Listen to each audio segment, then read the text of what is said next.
Hello আসসালামু friend, আলাইকুম। আমি আজকে আপনাদের সাথে শেয়ার করব ঘরেই সহজে মজাদার চটপটি কিভাবে বানাবেন। let's go. বুটগুলোকে 6 ঘন্টা ভিজিয়ে রাখার পর সিদ্ধ করে নিয়েছি। সিদ্ধ করার সময় এখানে সবগুলো মশলা দিয়ে দিয়েছি, যেমন লবণ, হলুদ, মরিচ গুঁড়ো, ধনিয়া, জিরা গুঁড়ো, chaat masala, tasty salt, bit লবণ, আর সবচেয়ে প্রয়োজনীয় উপাদান হচ্ছে চটপটি মশলা। তারপর এগুলো সিদ্ধ করার পর আমি এখানে দিয়ে দিয়েছি মরিচ কুচু, পেঁয়াজ কুচি, শসা কুচি, টমেটো কুচি। আর এই গ্রেভিটা গাঢ় করার জন্য আমি 2টি আলু সিদ্ধ করে ম্যাশ করে দিয়ে দিয়েছিলাম।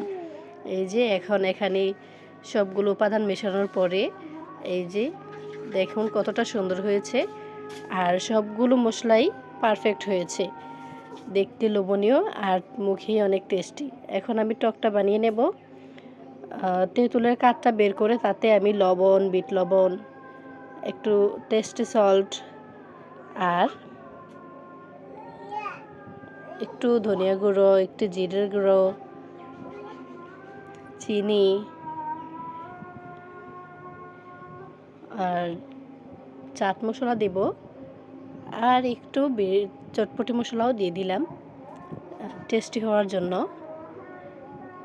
আর এই যে এটা পারফেক্ট হওয়ার জন্য যার যতটুকু ঝাল লাগে সেই অনুযায়ী ঝাল দিয়ে দিবেন।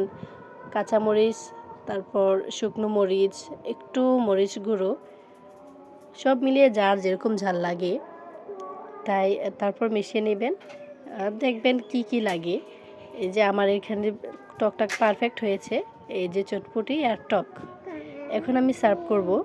দেখতে লোভনীয়, খেতে খুবই মজার একটি ঘরোয়া পরিবেশের চটপটি। এই তো আজকের জন্য বিদায় নিলাম। আল্লাহ হাফেজ। সব